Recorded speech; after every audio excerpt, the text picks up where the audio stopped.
Albanese government. Let's bring in the Shadow Home Affairs Minister, James Patterson, for his thoughts this morning. James, the government seems unapologetic at this stage about breaking a major election promise as they gathered at the Lodge last night to vote for it unanimously. Your thoughts on the tax changes this morning? Well, the very least that the Australian people deserve is an apology from the Prime Minister and the Treasurer, Jim Chalmers, for lying to the Australian people repeatedly.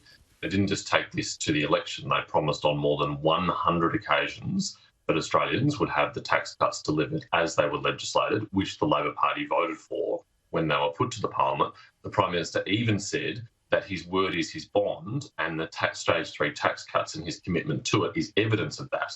So the real question for the Australian people is, how can you trust anything that the Prime Minister or the Treasurer or any Minister or Labor MP, Senator promises to you at the next election? If you're a voter in the Dunkley electorate about to have a by-election, where no doubt lots of commitments will be made, how can you trust any commitment they make? If they break this commitment, which they promised 100 times, they're willing to break any commitment in order to do what's necessary for them.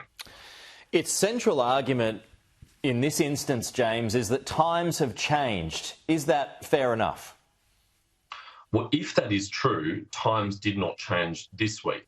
We've had a cost of living crisis in this country for years, and the Prime Minister's only recently discovered that. He spent the first 18 months of his term obsessed with dividing Australians with the voice in our Constitution, and he's only belatedly discovered that there's a cost of living crisis, perhaps coincidentally, because there is a by-election coming up where there are a lot of Australians who are struggling with the cost of living. That is not an excuse. Those circumstances did not recently change, and in any case, when the Prime Minister was asked before the election, are there any circumstances in which you would change this commitment? He himself said no. The changed circumstances are not an excuse. They're not a get out of jail free card. The Prime Minister lied, the Treasurer lied, every Labor MP and Senator lied. I asked Susan Lee this question yesterday, but would you be inclined to roll these changes back if you win the next election, James? Well, we don't even have the details of these changes yet. It's been briefed to the media in quite a sneaky and cowardly way. The government actually hasn't released them transparently, and we'll look at the details. But Pete, with a Liberal Party, we look for the opportunity to lower taxes at every opportunity for every Australian. We just don't believe you should break an election commitment to do so. So we'll look very carefully at this, and we'll announce our own tax policies in good time before the next election. Politically, are you outmanoeuvred here? I mean, this helps more people than it hurts. Well, I don't think lying should ever be excused, regardless of the number of people that may benefit on paper. Although with this government, you just can't have any confidence. How do we even know that these tax cuts will stay in place? How do we know they won't change these after the next election when they have the next opportunity? They lied before, they will lie again. This is not a government that you can trust.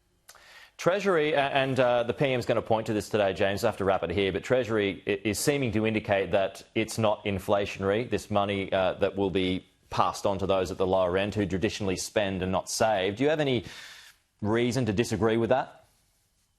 Well, the main reason to disagree is Labor's track record in government so far. We will not take them on trust when it comes to forecasts like this. Inflation has been higher for longer than it should have been. It's now one of the highest in the developed world because this government is addicted to spending, because they can't help but do things like spend $500 million on a voice to divide our country. And so we don't take their assurances at face value. This will be interrogated as it should be. Even if it's from Treasury, though? Well, the Treasury's forecasts, unfortunately, have also been wrong, particularly under this government, and so we can't take those forecasts at face value. They said inflation would have fallen further by now, and it hasn't. It remains high, and Australians are really struggling in that, and so we won't take these predictions at face value. OK. James Patterson, good to chat as always. We'll talk to you soon.